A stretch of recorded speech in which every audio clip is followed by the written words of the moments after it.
Welcome to another episode of the State of the Bulldogs. Sam, Mike, Jeb, and Grant. Boys, we have had a lot going on since we last recorded. We had the football spring game, which was awesome. We'll get to that. Tennis, back-to-back SoCon champs. Softball, upsetting top 5 Alabama. And baseball. Who would have thought? Hot at the right time. So, a lot going on, boys. Grant, Mike, how we doing? Good. I should have worn my Cardinal shirt after they swept your Astros this past weekend. I forgot to put one on. Hey, the Astros top 5 offense, bottom 5 defense. I thought hitting was the hard part. Obviously not. We don't need to talk about the Astros. Mike. Yeah, I'm unfortunately sitting here watching NBA basketball because there's no good sports on this time of year. Hockey. I'm not a baseball. The Wild and Stars. Not a baseball or hockey guy. The puck dropped 13 minutes ago or 18 minutes ago. Dude, the Stanley Cup playoffs have been incredible. They're in the playoffs already with Montreal. Yeah. Oh, did the Predators make it? Montreal. No, they did not. You need to tune in. The worst series is even good. The Avalanche Kings worst series, most lopsided one, went to overtime in game 2. The Kings clearly outmatched. But they put up a good, entertaining fight in game 1. But the 2 series you need to be watching right now, Wild and Stars, phenomenal, high-quality hockey. And the Lightning and the Canadiens, oh my goodness. Like, just a street fight for part of the game. And then really high-quality hockey. Like, it's like the best of both worlds. And last night's game was absolutely insane. Went to overtime. Lightning won. Canadians were like 3 shots, could have won it each time. But it's awesome. I mean, even the Senators, who were the Senators playing? The Canes, number 1 seed in the East. Even that's pretty epic from an entertainment perspective. So talk about you got to be tuning in. Yeah, the Canes are good. Uphill battle though. There's a lot of good teams that could win the Stanley Cup. The Avalanche though are the most talented. We'll see what happens. But yeah, Mike, come on. Did the Stanley Cup playoffs? Did the Hornets make the NBA playoffs? Because Jeff was really vocal for like a day there. There's no way. Jeff was really vocal for a day there when they won a play-in game, and then correct. Now they're in the play-in tournament. Then they played. They played their next game, and they were down like. Actually, no, they played Orlando. They were in Orlando playing the Magic, and they were down like 22 over in the first half. So I was like, okay, I think we're done here. I think we're gonna move on. Yeah, I haven't heard from Jeb since. So. The playing game was hype though. What about Knicks Hawks? What's going on there? I just saw that the Hawks had come back in game 2. Is that on right now? I know Detroit just beat Orlando in game 2. Didn't know the Magic still played. So news to me. Also. And CJ McCollum's on the Hawks, so he's turning back the clock. Don't play for Portland anymore. He's on the Hawks right now, so that's where that series is at. Pour one out for all the Oklahoma State fans out there who have to live with Cade Cunningham being an NBA star for the next 10 years. The NCAA tournament that could have been had the NCAA not existed like it does today. Hate to see RIP. it, unfortunately. Hate to see it. All right, but boys, let's talk football first. We'll go chronological. So the football spring game, first spring game in school history, pretty awesome. Oh, wait, no, softball was first, right? Yeah, softball. Yeah, softball. Yeah, that's right, because we had the Mississippi State and Alabama game at the same time on Tuesday, football Thursday. Okay, let's start with softball. So some people are saying, who was some Twitter account, Grant, said it was the biggest upset in Alabama history. We're not going to go that far. We're not going to go that far. First off, we have a good softball team. Nowhere near as bad as that Louisiana Monroe team was, but we'll get there. We have a good softball team, and in a sport like softball or baseball, on any night, anything can happen. Now, it's a little more rare in softball, but nonetheless, huge upset. I mean, season-defining win. The girls are hot at the right time. No one expected this. I mean, Knox and I show up to the game, and it's sold out, which I should have expected because it's Alabama. Epic stage for Samford to pull out the crazy win.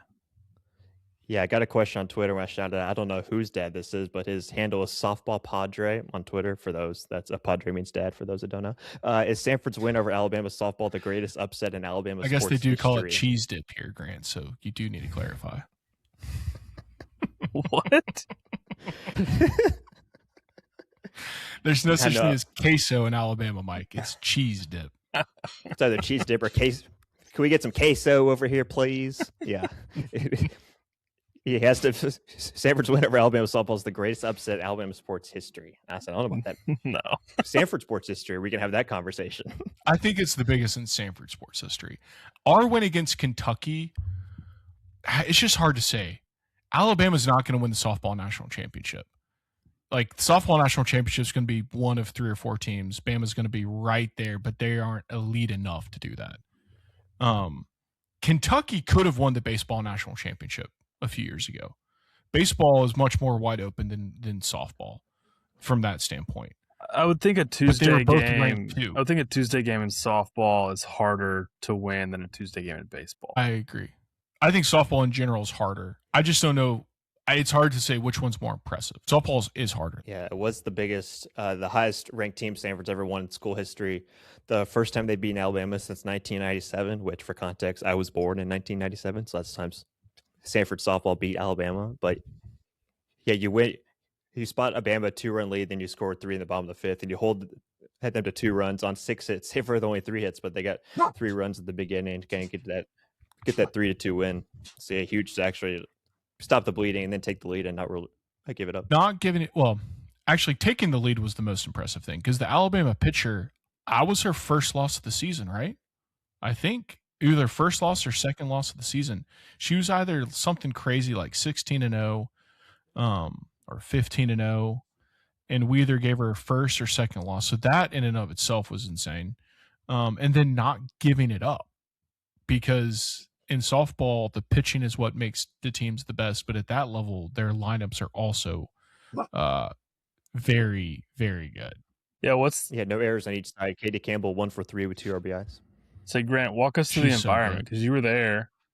I know you're running back and forth between both games. Like, what's Samford West Campus like that night? So if anyone cares about this, but I started at baseball and was like following softball on my phone, live stats, and I was like, okay, baseball, we're down 10-1 or whatever. I saw on my phone that we were in the top of the 7th, up 3-2. So I literally sprint from baseball over to softball to get over there to finally get to the parking deck where a bunch of families. In fact, I even saw some Samford football coaches, like Samford's new DC, Mickey Kahn, was up there watching the game. Like, there's a bunch of people over there. So it was cool seeing like all the parents and their families. They're all freaking out. Like, oh my gosh, are we going to beat Alabama? They're freaking out. So I was luckily able to get that on video. But yeah, I literally had to sprint from baseball up the hill and then across all the way to the softball parking deck and get to the 3rd floor. Okay, you know what? It is the biggest win because it's Alabama. I mean, think about how much people still jokingly talk about the tie against Alabama in football 100 years ago, or 90 years ago. Yeah. So yeah, it's got to be biggest upset in school history, and it was in front of all Bammers. Yeah, attendance of 624. Yeah, there's a lot of red shirts, obviously, and then a bunch of the parents. In fact, some parents have like a sign, like sections on the parking deck, so that like this is reserved for this person's family. So it's cool, like seeing the families and like the tailgating they're doing up there on the 3rd floor with like everyone's truck like pulled up and they're standing with their lawn chairs like on top of their truck. Like, that's just like, that was always fun. Sports in a nutshell right there. Yeah. That's what Knox and I should have done. Instead of turning around when they said sold out, we should have gone up to the parking deck. We would have been able to watch the game. Yeah. Easily. Because we're sitting there at where did we go? We just went to dinner at I don't know, some chicken place. I can't remember, Waldo's or something. I don't know. And I'm sitting there following it on my phone, and I'm like, holy crap, like, Knox, like, this is a game, dude. Like, we're in this. And he's just like, more mac and cheese, please. And I'm like, yeah, okay. This has some fire. I hate that. Is it Waldo's? I don't know. There's Waldo's in Nashville. They've got really good mac and cheese, so I don't blame Knox. Yeah, I think it had to have been Waldo's. But anyway, Katie Campbell, absolute dog. You know what she's hitting? And I just pulled up the conference stats. She's hitting .409 in conference, which isn't even the best on the team. Just goes to show how hot this team is. Olivia Shaw's hitting 465. Sydney Farrant 444. But that's only 9 at bats in conference, so kind of a caveat there. Addison Smith 433. Katie Campbell at 409. So three girls hitting over 400, and then overall Katie's hitting 347, and that was against an insane non-conference schedule, and 16 homers on the season. How many? Yes, I'll look this up. How many homers she hit last year? But I feel like 16 is on pace to be her best year. But yeah, 16 is the new, according to Samford Softball posted yesterday, the new single season home run record in school history is 16. So, well, there you go. Yeah, I mean that seemed like an awesome number. And is 16, so I got that going. So 16 new school record, which is awesome. Smashes her career high. Also, I bet she had done that a while ago. The offense is hot. We were looking at the schedule, so we know we're on a win streak, right? We beat Western Carolina to salvage to prevent the sweep heading into the Bama game. Beat Bama 3-2. And then we casually rattled off a 4-game win streak. Granted, Furman is atrocious. But when you roll them essentially twice, 8-1 and then 14-1, 17-1, and then put up 14 against West Georgia, we're seeing the ball boys at the right time. 2 series left, ETSU, UNCG. Softball's looking dangerous, and I love it. Man, those run totals are more than the football team did all last year. What in the world? What are we doing here? Glad there's a coaching change around here. What's equally impressive with that is the fact they gave up 1 run each time in each game against Furman. So 3 total runs given up against Furman, 6 against West Georgia, but still, to give up just 1 run per game in a series is incredible, especially in conference play, even if Furman isn't the best. Yeah, still. So the standings after our 6-game streak, we're 11-4 in conference, tied with Western at 11-4. Presumably they have the tie breaker over us, and then UNCG's 13-2. So remember, we end the season against UNCG at home. If we're really this hot and we sweep, or we just beat, now we'd have to sweep. Or no, if we beat them in the series and sweep ETSU, we could win the conference regular season, that would have to be a first. That would have to be a first. If we were excited last year about being last year and the year before as being like a 3 seed or 4 seed, that would have to be the first time we've won.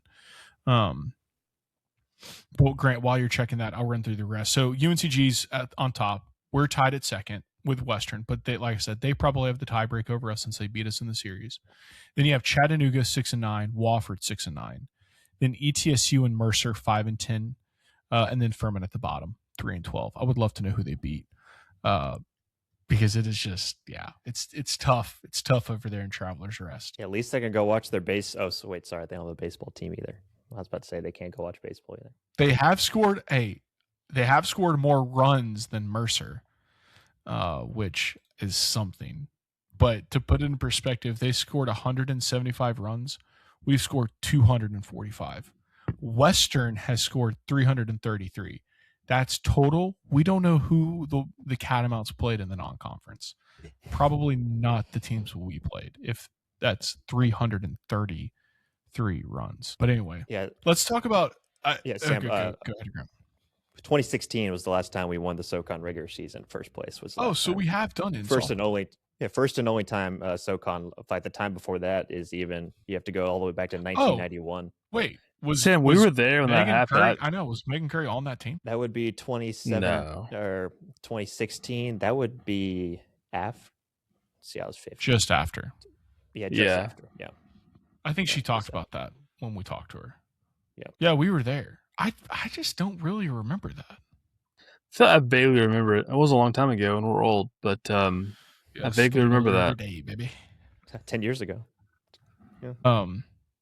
But let's go, Grant. Let's go back to the largest upset conversation in the state. What was the question again? Did they say is it bigger than the Kick Six or the Louisiana Monroe? Yeah, I believe he mentioned the La Monroe game. Here we go. The ULM win over Bama football in 2007 was embarrassing. Auburn's Kick Six over Bama in football, but Auburn was number 4 in the country at that point. So it's like, but yeah, I don't know. Yeah, I don't really think that any Alabama-Auburn football game can be considered an upset. I don't really care who's ranked what. How about Vanderbilt over Alabama in 24? No. Auburn, Alabama playing each other, regardless of who wins. I don't think you can consider it like a massive upset. I agree. Yeah, I agree. Yeah. What about Vanderbilt over Alabama though in 2024? Yeah, pretty crazy. That's a bigger upset, right? Number 1 Bama, Vandy. Yeah, number 1. Yeah, losing to Vanderbilt. Yeah, Diego Pavia. Yeah. Wait, was he there? Yeah, he was there. Yeah. Oh, yeah. He's the only quarterback. He's the only reason. He's the only reason they won. Yeah. Which is crazy because I still stand by this. He's not that good. Sue me. That was at Vandy though. They've got a wild crowd. Yeah, a wild Alabama crowd. Some say the most intense home crowd in the country. They had their Megatron suspended by cranes because their stadium was under construction. Right. Half the stadium was closed. Vanderbilt's the only program in the country that plays 12 road games. South Carolina over number 1 Alabama in 2010. Steve Spurrier, 35-21. That was Stephen Garcia, Alshon Jeffrey. Yeah, Garcia. I mean, that Bama team was loaded. Had to have been. Because that was at the cusp of their dynasty. And that was still Greg McElroy, right? Year after they won the championship. The Louisiana Monroe team that beat Alabama, Bama was number 2, but it was Nick Saban's first year. They didn't underperform. Like, they still had a decent year. I think everybody thinks that Nick Saban walked into Alabama, 1, that they were bad. That wasn't true. And then 2, that they were bad his first year, also not true. They just weren't as good as they would eventually become, because they were number 2, and that was halfway through the season. Like, that was that was the normal SEC bye week where they all have the pay games in first week in November, last week of October. Everybody hates it, whatever. And they were ranked number 2, so that's hard. Like that. That's up there. Like, I think that's still bigger than the Samford softball win, or a bigger upset for Alabama than the Samford softball. Yeah, that was the John Parker Wilson era, former Hoover quarterback. Yeah. Oh man, people, all the Bama haters would love to go back to that era because 2 days. Yeah, that was about the John Parker Wilson era was about as bad as it got at quarterback. It only got way better from there, and he wasn't even bad. So. Well, here's to many more upsets with DeBoer getting that big old extension today. Yeah. What was up with that? I was like, what job was open? And I was like, well, Vrabel's still with the Patriots, but for how much longer? That's all I had. I was like, that's all I got. Okay, so we agree that Samford's win over Alabama is obviously our biggest school win ever, any sport. And it sounds like it's in the conversation for top 10, maybe top 15 of Alabama's all-time upsets. The other problem when you have with Alabama is because they are the football program. Any kind of upset, someone's going to make an argument. It was like the biggest upset against Alabama. So that a single loss is going to be an upset. Yeah. Take out Alabama football, no question. Yes, because they don't have any good sports. So yeah, exactly. Like Oats, if they had Charles Bediako, they would have won the NCAA tournament. But the big bad NCAA wouldn't let Bediako play. It's a shame. Not to derail, but basketball. The Southern Conference released a statement today or yesterday. Yeah, that got a lot of heat on Twitter. Yeah, that was tough. Yeah, tough. What was that?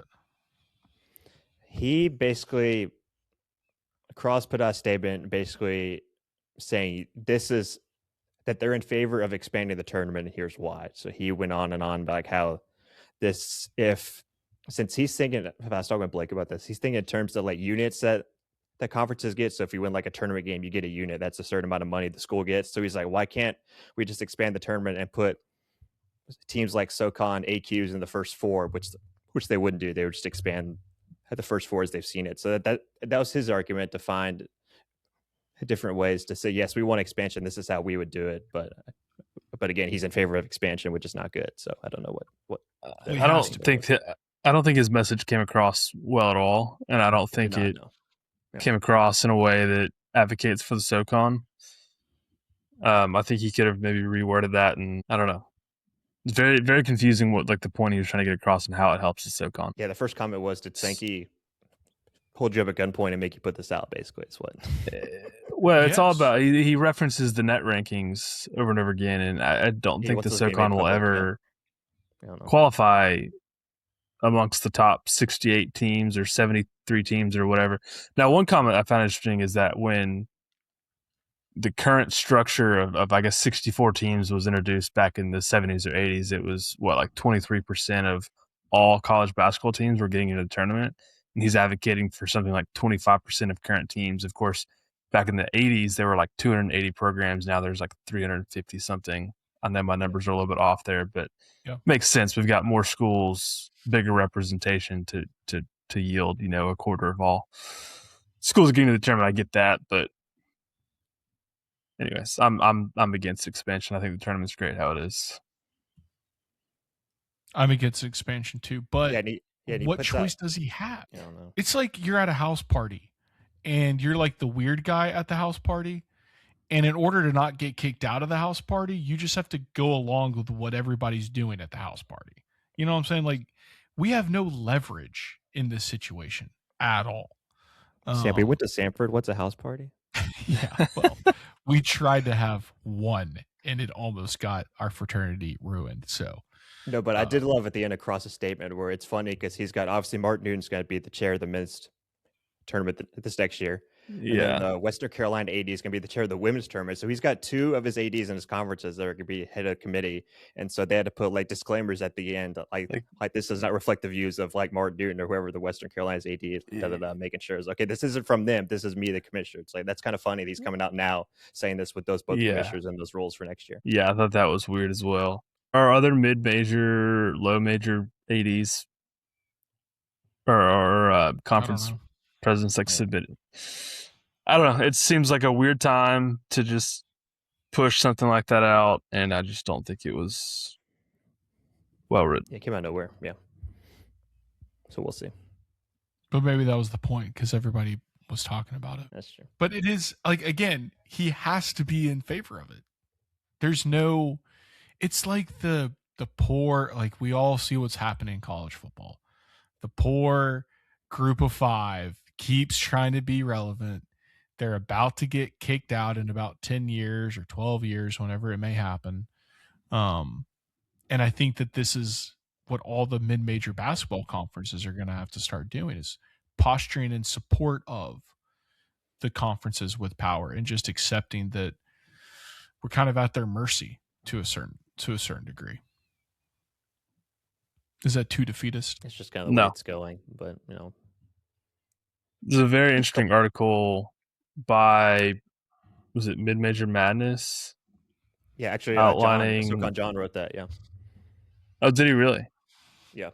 It was a great article talking about how successful the SoCon's been in recent history. Of course, you've got to ignore the last 2 years, but anyways, go give it a read. Yeah, fun times. What is the article about? Well, it was just talking about how successful the SoCon's been over the last, or in recent history, in terms of where their net rankings fall. It walked through the strength of the conference. For the strength of the conference, so it walked through the net ranking or the KenPom ranking of each SoCon champion over the last several years, and really kind of excluding the COVID year and up until 2024 or whenever kind of NIL became big, how good the SoCon teams were that were getting into the tournament. Samford was one of the higher KenPom teams when they made the tournament 2-3 years ago, up at 78 in the country. Some of those Wofford teams back in the early 2010s were really, really strong teams. So it was, anyways, that's honestly, it was really a long article. I didn't read the whole thing, but It was interesting. I do think we're like the writing's on the wall, but I do think I do think whoever's in charge, like the TV companies, think that it's impossible to screw up and that whatever they'll put out there, people will watch. I mean, the NBA, for example, saw record viewership this past year, like up 78% or something from last year. In America, though, the viewership, I don't think was up 78%, but worldwide. And so they're probably banking on a market that I'm not familiar with or thinking of to prop it all up. But I do think that they're overestimating their strength in that people may stop watching. Like, I will probably stop watching March Madness if it becomes like The Crown or like the NIT, like the extreme of one or the other. Like an all mid-major tournament, I'm not a basketball sicko like that.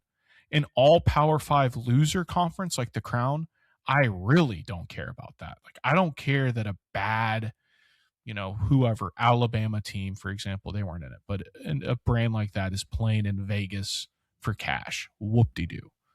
And I think that I think that they're overestimating their ability or underestimating their ability to actually ruin the tournament, because it doesn't sound like they think they would.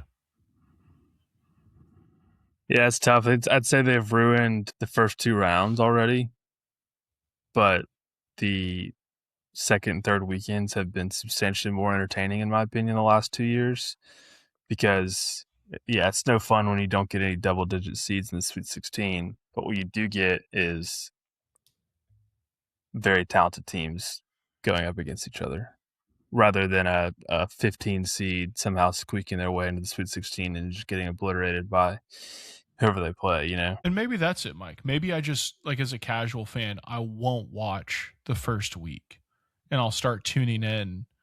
Like, some people honestly just start watching from the Sweet 16 on. Like, I have friends that say, "Oh, I just start watching the Sweet 16 on." And I'm like, how?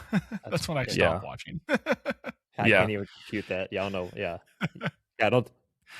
They're not wrong, but it's like that just doesn't compute in my head. And I'm obviously like someone to watch anything basketball related, but still. Yeah. But Mike, you are right. The quality of teams at the top has gotten so much better. And a lot of that has to do with just the consolidation of talent that NIL allows for. Right. At that level. And that's part of what John's article was alluding to. And I mean, we've all seen it. The days of us getting transfers from Mississippi State and Vanderbilt and wherever else Bucky got those transfers from, I think those days are long over. Yeah, a lot of D2 guys are making the jump. Obviously, Jaden last year, but like SoCon's going to be like a D2 league. That's where you're going to get your guys before they move up. If they have eligibility left, go move up to another school. But that's where you're going to get your guys. You're not going to get guys that average like 5 and 10 SEC score are going to come down. They're just going to hang out and bounce around. And if they regulate the transfer rules more, maybe that will calm down and you can have a mid-major build something successful because they found enough diamonds in the rough a year or two in a row. But the money ain't going away. But I think we do have hope in the sense that if they can regulate the transfer somehow. I mean, what? Trump's executive order, are you going to follow it or not? Like, that's kind of the school's choice. Nope. It's like, yeah, probably not. Yeah, the answer's no, yeah. I mean, Patino basically said that St. John's is not recruiting high school players any longer. Yeah, they are not recruiting high school. Yeah, so it's like Samford can go recruit high school players, and they might get a Dylan Faulkner, which I know he transferred in from Lipscomb, but, somebody like that, or Riley Allensbach that under-recruited, comes prove himself, and then transfers up. But it's not going to work the other way around. Yeah, where guys are transferring down. Yeah, Alex Wilkins is a prime example of that too. A guy is super under-recruited. Bob takes him from the Northeast, and then in 1 year, it's a huge jump, but he's going to play Kentucky next year, whether that works out or not still. But that's the model of getting guys like underdeveloped, and then they go 2 years. Most of the guys will make the jump 2-3 years down the line. Wilkins, that's a huge jump for him. Freshman to sophomore, obviously, we'll see how that goes. But I mean, it would make sense if he played at Furman 2 years and then made the jump. He'd feel a little bit better, obviously. But still, that trend is what we're going to mid-major coach to find those guys in the rough. Yeah. Joel Foxwell, the Australian kid that Bucky had signed at Samford, who then went to Portland. or Portland State, and is now at All World. Is he now at Kansas State or Oklahoma State? Arizona State. Yeah, he followed Randy Bennett. Something State. Yep. Yeah, Arizona State. Well, we got 50 of them plus a few. Something out west. Yeah. Yeah. Something out west. Don't forget about Canada. Yeah. I was just gonna say, we know that Alex Wilkins is good. I don't know about Mark Pope's ability to evaluate talent. So that's also we'll see what the it'll be Billy Donovan next year. So I saw that he is now an eligible bachelor on the coaching market. So should be. If Carolina just wanted to wait for him, they could have gotten him. But alas, maybe that's Oklahoma's plan. You just fire Porter Moser and hire Billy, bring him back. Lord. Wasn't he at OKC? Yeah. I hope he loved the city. Yeah, he was. Yeah. It's just because they're doing Popeyes. Yeah. Oklahoma City's really missing him right now. Yeah, clearly. Yeah, maybe they can get Billy Donovan, so I have to watch Pop Isaacs on my team next year. It's just not. It's just not. It's just not good. But all anyway, right, there's our spring football. There's our transition. Yeah, spring football. What about tennis? Awesome. We'll talk about tennis. We'll do spring football and then tennis. Gotcha. We can skip baseball this week. That's fine. Sorry, baseball. Y'all are doing really well, so thank you. Against the bottom of the conference, but still makes us feel good. Spring football, first ever spring football game. Atmosphere, couldn't ask for anything better. The weather was perfect. 7:00, sun went down about an hour into it. Lights on, celebrity guests. Pretty packed out homestand for a spring game. Plenty of students. And a lot of energy from the team. From that perspective, Grant, could it have been better? No, I mean, that's what you want, really. You want people to show up. It helped that Gross, we talked to Gross after. He said that they had over 150 recruits on campus. That number in itself on a Thursday night, even on a Saturday, that's insane. But on a Thursday night, no less, that's a pretty insane number to have those kids. So obviously had those families and still, but yeah, it was a really good atmosphere. Then some students showed up too, at least the home side was full at least. So that was. I already love this guy. I already love him.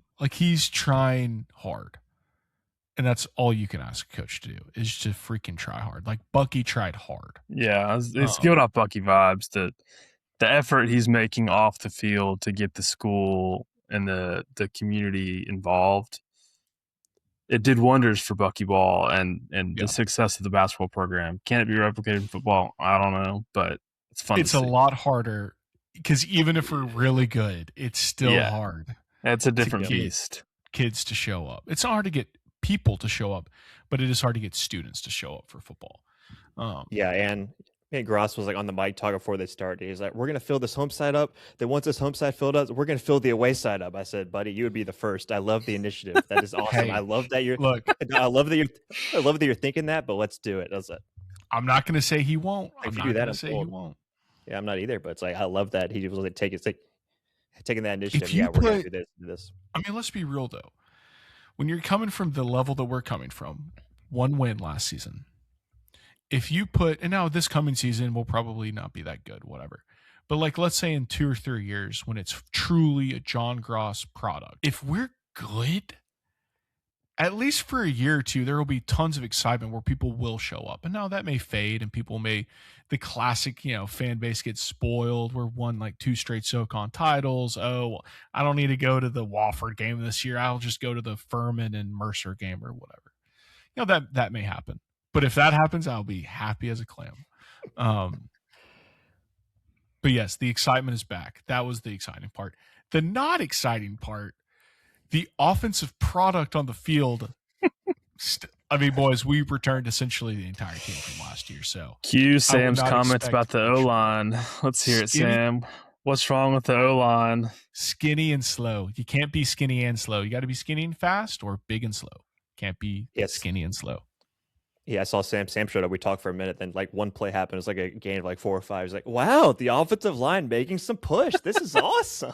Hey, now there was with that said, I really did love the effort. I'll find his number, but I did love the effort from the right guard. Big guy, right guard. He was making some movement. That was nice to see. But my gosh, like some of the guys were getting, annihilated in the first second. So a lot of room to improve, but like I said, it's most of the same cats. So they're not going to get like extremely better along the offensive line. The exciting part, the guy didn't even play. He's been hurt. He was hurt at the practice we went to. He didn't suit up for the spring game, but quarterback Jabari Johnson, Oregon State transfer. You can play with him in college football 26. Kind of cool. He's my hope for the season. The quarterback, like Charlie Gilliam, looked all right. Like he looked like he could play. So like quarterback, it should be a battle come fall camp, assuming Johnson is healthy or eligible. I don't know what the issue is.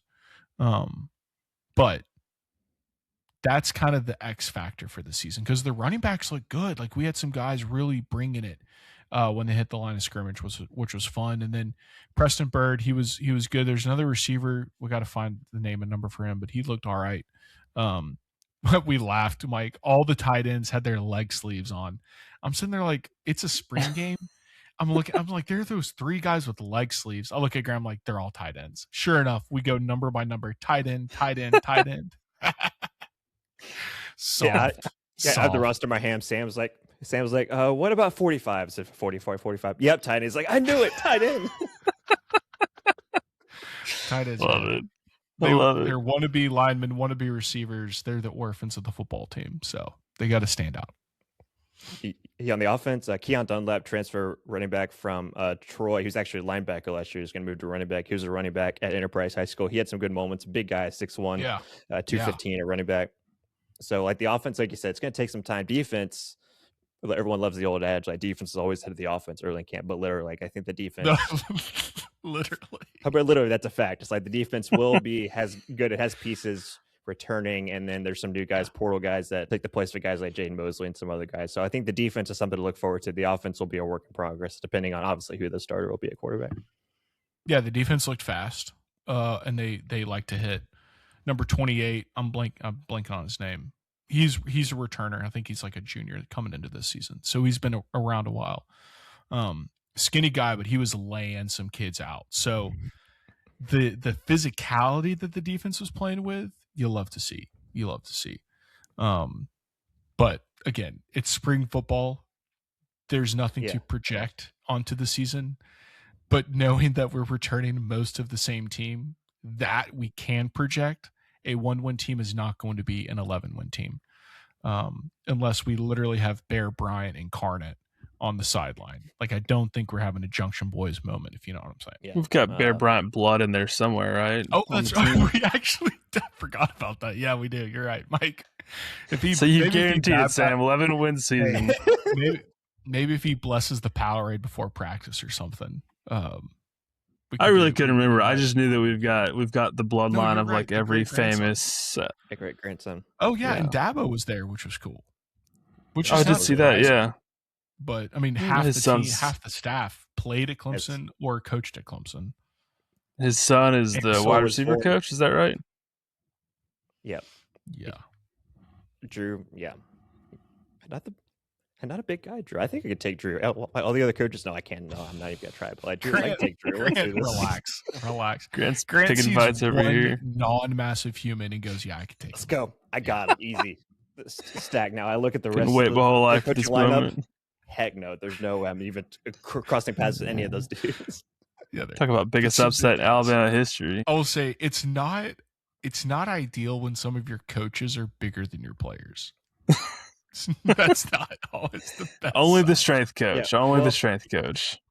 Yeah, in the players' defense, some coaches did play in the NFL, so I mean that's why they're that big. Huge. So yeah. Like Brandon Thomas, offensive line coach, massive human, obviously. Chris Landrum, DN, played with the Texans, another guy. So yeah, there's big dudes out there, coach wise. So we'll see how the Clemson Light staff can do with this group.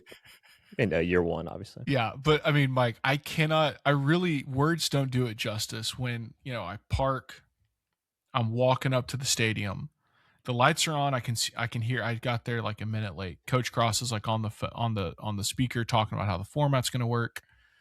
and I crest the hill right, and I see the homestands, and it's packed, and I was just like, "Oh yeah, we're back, baby!" Like I love it. Good. It's a good. That's exciting. It was a good feeling. It's a good feeling. Are we doing a Thursday night? Do we have the schedule? Do we do a Thursday night kickoff like we usually do? Let's see. We do have the schedule. Yeah, schedule set up to we have. I guess we'll stay Southern the same. Illinois. Yes, stay the Labor same. Day weekend. You start week 0 against North Alabama and Huntsville, and then you turn around that next Thursday and play. I guess that's how we're doing it. So the Salukis of Southern Illinois. And the Salukis will start their season at West Florida. I saw on Twitter who's making the jump to FCS, so they'll be at West Florida and then Samford in week 2. So I thought we kind of have an awesome schedule. We haven't talked about the schedule because we've been saving that for the summer. But since we haven't pulled up, we start with North Alabama, as Grant said, in Huntsville. Southern Illinois is our Thursday night game. Then we go to Tennessee Tech in their first conference game in the SoCon, which is cool. Yep. Then we have VMI at home. Then we go to UAB, so we go over the mountain to take on the Dragons. Then we go to Chattanooga. I've always just thought Blazers is just a weird name. I don't know why they're called the Blazers. There's maybe a story there. Then we have Mercer at home. Then we're on the road to Furman, Wofford at home, on the road to ETSU. So there's the only time we're going back-to-back road trips, it doesn't even count. It's Chattanooga and Birmingham. Wofford at ETSU, Western at home for homecoming, and then finish the season at Auburn, kind of like we did last year. Where it is unfortunate if we happen to be in a playoff position to have a money game at the end, because that's not ideal for your injury risk. But overall, it sucks. Like, I wish this was year 2 or 3 of Gross and we had a good team coming in, because this is a very fun schedule on paper. Very fun schedule, especially with UAB. Like, UAB is going to be bad, but they're going to kill us. But they're going to be bad. Yeah, that is fun. Yeah. You know, if we are in a playoff position, we could probably just bench our whole team against Auburn, because that game won't count for playoff. You know what? Hey, going back to, we haven't talked about SoCon. What was the basketball question, Grant? For who's that from? Does the check Billy SoCon or whatever? Yeah. We get to that now. One of the only few Samford burners out there, Billy Stogan, who has the best chance to make the Samford basketball team from the podcast. Yes, we could definitely all make the football team, Mike, as walk-ons that week if we were in a playoff position. In fact, I would volunteer my body as sacrifice if we were in a playoff spot and we're good. I still have 4 years of eligibility, 5 of the waiver, so I'll be there. I can go out there and put a hand down. You know, I'll be a tight end. I'll put my whatever you called them. Hey. Spring football, love it. I hope we do that every year. I'm glad that spring football across college football is back. It was weird not having it for a year to 2 years. Some schools quit a little bit earlier. Last but certainly not least, tennis, back-to-back champs. We're going to be getting some tennis players on. We're going to have one guy talk about this season, and then we're going to do 2 interviews for the summer. But I mean, Michael might have been the only one to even look up tennis record or scores before we talked to Coach Reynolds. He obviously got our attention last year with the first SoCon tournament championship, kept our attention after we talked to him over the summer. Returned a lot of guys, had some guys step up, repeated as conference champs, 1 game off of regular season champs. But guys, tennis is all of a sudden a SoCon dynasty, because Sandeep is graduating, but we still return a lot of guys next year. And I guess we could have Coach Reynolds back on to talk about recruiting, because that was an interesting part that we didn't delve too much into, that we could have fleshed out more. But boys, tennis, back-to-back champs, beating ETSU in the final. Yeah, we got to run through how it went down, because comparing it to the regular season loss to ETSU, it was pretty epic. Let's hear it. Because ETSU had Oscar Martinez, SoCon Player of the Year, Had only dropped one singles match all season. Wow. Beat our one Sandeep in that regular season matchup. Sandeep turns around to beat him again, handing him his only second loss this season after dropping the first set to win 2 sets to 1. And then, so I think at that point it was tied 3-3, right? So the doubles was over. Singles, we just got one singles match left. Lucas Dvorak drops his first game or set to whoever he was playing from UTSU. Can't pronounce that name. I don't know how to say his name. Yeah, comes back and wins the next 2 sets to secure the championship. And then I think Dvorak actually lost his singles matchup in the regular season too. So redemption for Sandeep and Dvorak. Clutch, beating the SoCon Player of the Year, being the 1 seed. Sound pretty epic. It is epic. Yeah, and a few of those a few of those singles matches, at the end, Samford, as you said, dropped the first set, and like 2 of those, it came back to win 2 of those 3. Like Sandeep dropped the first one to the accountant, Oscar Martinez, and then won the next 2. So like you were down like 1 set in 3 matchups, you come back to win 2 or 3. Pretty impressive for those guys to kind of fight back and get your way to a title, especially with the way those singles matches started. Yeah. So I think, we get the auto bid to the tournament, and that gets released the 27th of April, which is Monday at 5 o'clock. Yeah, Florida State, it's kind of like basketball where all the big conferences have their tournaments this weekend. Did Florida State make the tournament so we can go back to Tallahassee? We don't even need the selection show. We just know we're going to Tallahassee. Yeah. Okay. Sebastian Harrison, he was our number 3, who it says you did not finish in the. I don't know how that happens, Mike, but I guess he left for injury. No, he retired the match. Yeah. I've deduced it to where you have to get to. I'm assuming this is right, so don't quote me. But you have to get to 4 points. So you play 3 doubles matches. The winner of the 2 or 3 gets a point. So say for 1, 2, or 3 doubles, they win the point. Then the first to 4 in singles matches wins. So once you get to 4, they just stop the last match that didn't get. They stop the last one in the middle of it. That's what I'm assuming is it's the way it happened. That would make sense. Because it says unfinished because Samford already got into 4, so I assume it's first to 4, and they just stop. Yeah, which is weird. I remember, you would think you would just finish. Yeah, I don't know why you wouldn't just do best of, or is it 4 singles and 3 doubles? So why not just say first to 4, or is that what happened? Yeah, it's 3 doubles and 6 singles, so you got to win. Oh. Okay. So that's I know Coach Reynolds talked us through the scoring system last year, and it was very confusing when you talked through it. And unless you're playing in it, this is probably the only way to make sense. But anyway, I was going to say, Sebastian had one of the best records of the team this season. He'll be the only senior on the squad next season, so we're returning him. And then Reynolds said that Darcy started as a walk-on, which is cool. Swept Martin Vergara in the number 2 matchup, 6-1, 6-3.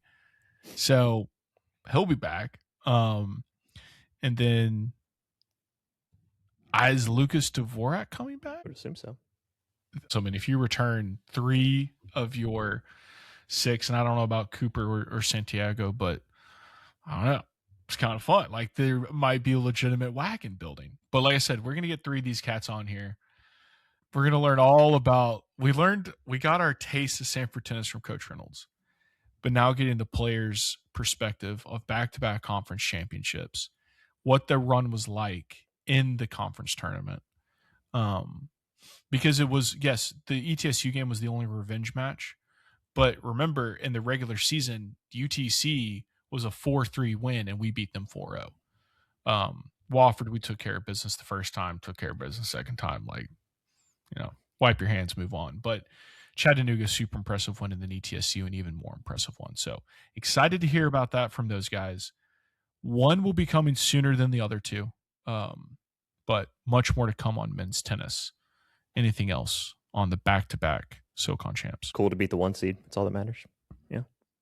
Well, it's cooler to be the 1 seed, which we almost were. ETSU just stuck being regular season champs. Can't make the postseason. Men's basketball? Nope.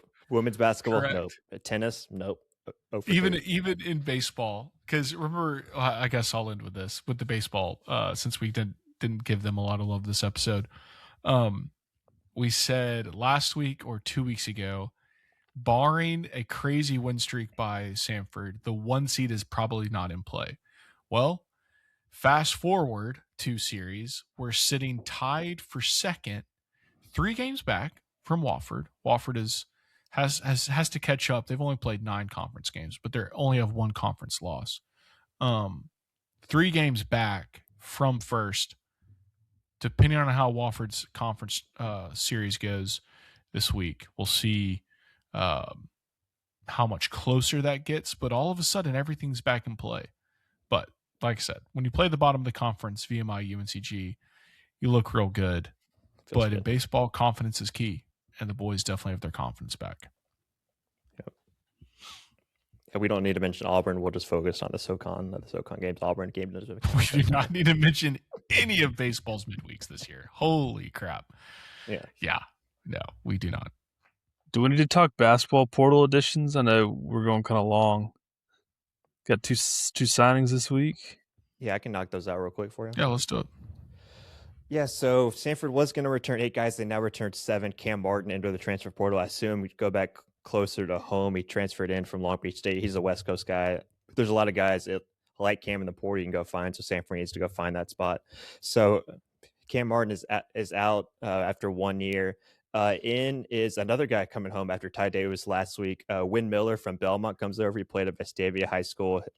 Both of his parents played sports at Samford. His grandfather played sports at Samford. In fact, his grandfather is the name Carl Emil Jr. Pressbox at Samford baseball. So there's all that Samford in his blood coming over from Belmont. The numbers are kind of okay. He only played or averaged 9 minutes a game at Belmont. 2.8 points, 0.6 assists, 0.7 rebounds. He's kind of a depth beast, another guy to come home for his senior season. We'll see how he can kind of find his way into the rotation. Obviously hadn't played that much at Belmont. We'll see how that can kind of translate, but good to have another kid coming home. So Wynn is coming back home. And then another they added their big man, Brandon McVicker, 6'11", 235 from Coastal Carolina. He's Canadian coming over. He had a really strong freshman season under the old head coach. He averaged 6 points and 4 rebounds per game. He's a really good 3-point shooter. He shot 35% from 3 over his first season. It kind of dipped. Actually, his sophomore season, he got hurt, so he missed the entire season. And then Coastal Carolina is a coaching change.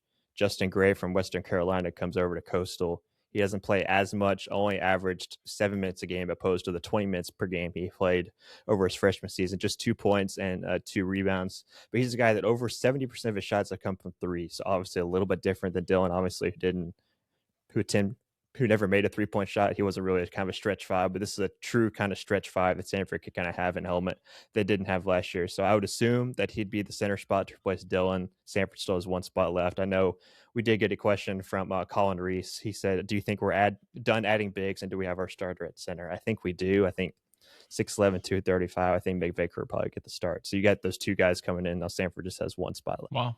That's crazy. Yeah. Just 1 spot left. Yeah, it would have been 0 because we thought we were done. Then Cam into the portal, right? Was that was after McVicker joined? So might be a blessing in disguise if we can somehow get another 4 or 5 spot. Somebody that's, like you said, Grant, like 6'5", 6'6". I think Cam Martin showed a lot of promise, but it's kind of strange. He could never really put it together last year. So not the biggest loss, but yeah. Yeah, there's different. I think we need more size. Yeah, that kind of player in the portal. I think you're looking for a guy like Zion that can score, basically. A guy it would help if he was 6'7" with long arms. But I mean, everyone's looking for that. So if he's somewhere kind of a 6'5", 6'6", can kind of play a small ball 4. Samford's going to be a little bit bigger this last year. Not too big. You forget Ty Davis. He's a point guard, but he's a 6'4" point guard too. So you throw him in that rotation with Diggy. Dejon Humphrey, who's out last year, he's 6'4". He's coming back after his Achilles injury in that Alabama A&M game. So they're getting a little bit bigger, so it helped to have another. Cade's 6'4", I heard say that. So yeah, Cade's 6'4". So I think he's 6'4". Yeah, he's 6'4", and then you've got some guys that they're going to be a little bit bigger. So that should help. We'll see what they do with this last spot. But yeah, I think we're done adding bigs, and we do have our starter at center. So yeah, I think McVicker's a good signing. He's very intriguing, long wingspan, probably going to block a bunch of shots. can shoot the three. So I'm hoping last year was just kind of a blip for him, coming off an injury with a new coaching change. It's tough to find any film on him. I watched some of the high school stuff, but that's Canada basketball, high school, so I don't know how reliable that stuff is. Deep in the weeds there. Going deep into the archives. Wow. The Canadian, what was the high school environment like in Canada?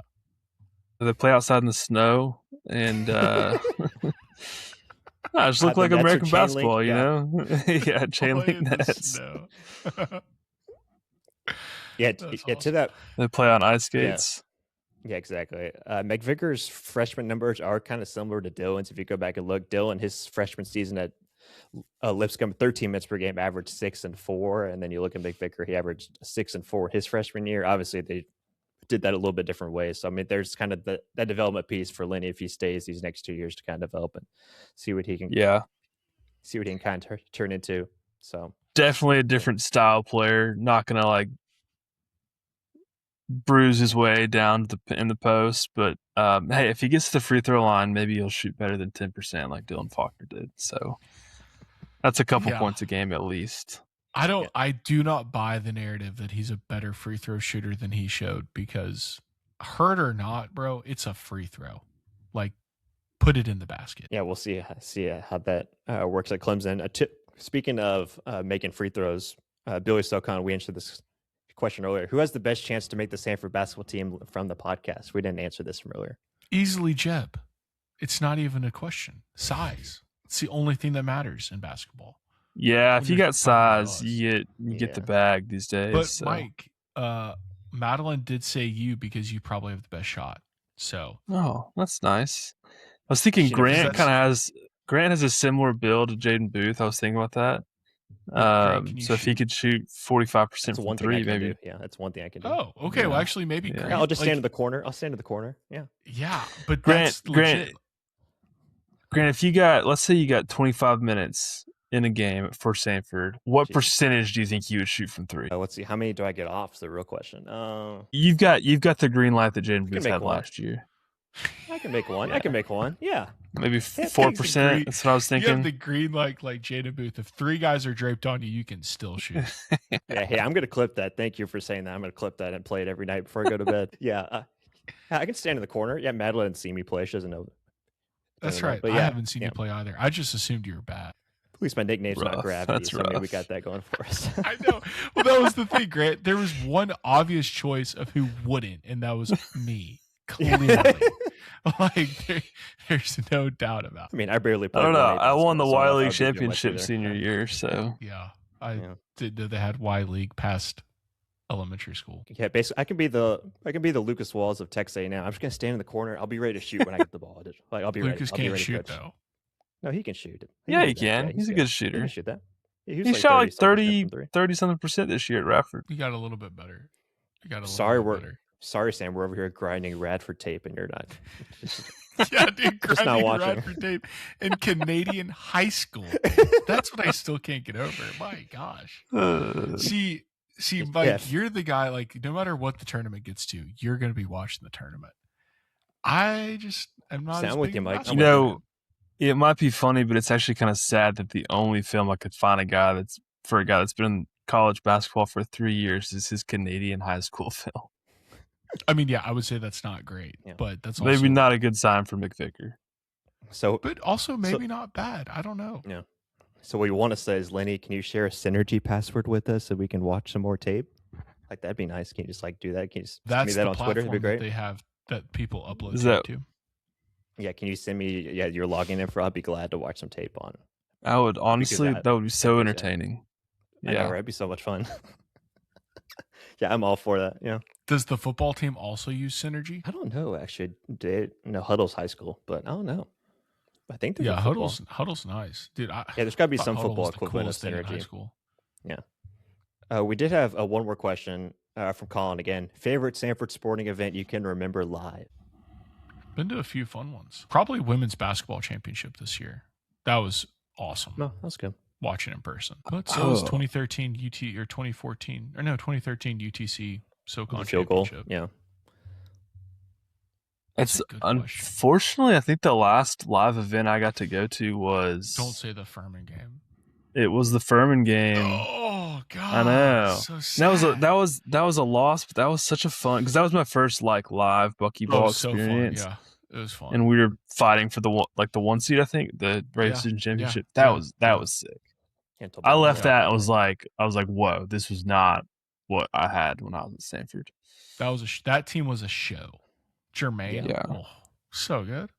Logan Dye was there. Yeah, Logan. Yeah, I went to the next year when Jermaine had the game-winning layup with like point whatever seconds against Furman. That game too. Sam, you mentioned the Chattanooga field goal off the post. Let's see, Southeast Louisiana, the home football playoff game was fun. So I think probably still the Jermaine Furman game, the one it's in our intro. I still think that takes it. Yeah, that's a good one for an at Samford event. Well, I guess. I mean, low key, when Knox and I went up to the Western Snow game for basketball this past season, and we absolutely annihilated them on their home court. That was fun. That was fun. Where we just could not miss. Yeah, then I guess if you went championship settings, Sam, it would be the women's title game, and then Samford men when they beat ETSU to get to the tournament for men's. Those are obviously, obviously winning a championship would be the best. But in terms of in-game experiences, I think those would take it. I mean, I guess I'm coming to the conclusion that when I have a good time, they're all about the same in my mind. Because now I'm thinking about the UTC game 2 seasons ago at UTC basketball, where we were won by we were 30. Down like, not the comeback. I was thinking we got the one where we were down like 19. Yeah, no, not the comeback. Yeah, I covered that one. Oh, yeah, I forgot about that one too. Yeah, that was a good one. Yeah. I don't know. There's been some awesome games. That's a good question. We should drill into that a little bit more and come up with one answer. A lot of good buckyball games because they always played from down 20. So a lot of epic comebacks. A lot of opportunity. Yeah. Lenny's teams like to do that too. Yeah. Yeah. Bucky's was just 20 times more chaotic just because of the way they played. Hey, honestly. the first quarter against Auburn 2 years ago, where we had the goal line stands and like the red zone interceptions, like that was that was fun. I was at that game. just the quarter, right? Like just the first quarter was very fun. Yeah, sitting in the press box at Auburn was kind of cool.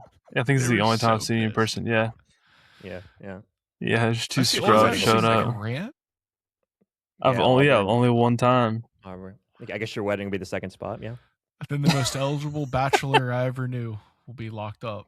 Sorry, Grant, you're the second most eligible bachelor. Grant's too. There will be a few bachelorettes at the wedding. Mike built me up and Sam brought me right back down. Unbelievable.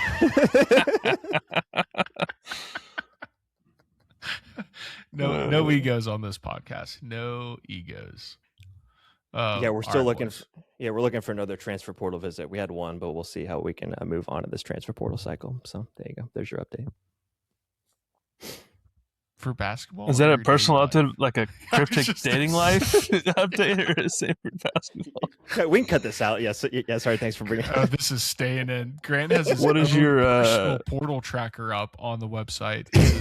It's a link. What is your link? What's your NIL budget for the dating portal, Grant? First date's only coffee with Grant. Yeah, not enough to compete with the. Yeah, mid-major life's tough around here. Trying to move up a level. We'll see how it goes. Lucas Walsh can go to A&M. Sorry, Lucas, I keep bringing you up. If he can go to A&M and play, preach. That's fair. Honestly, yes, that's so fair. I love that. I appreciate that. I appreciate that. Yeah. If he can go from Radford to A&M, yes. Oh gosh, Grant's cool riding the bench. Yeah, what's the per diem? Oh, cool, I'm set. Let's do it. On that note, the State of the Bulldogs is out. We will catch y'all next week. Baseball, softball, keep it rolling. And tennis, let's go win a natty.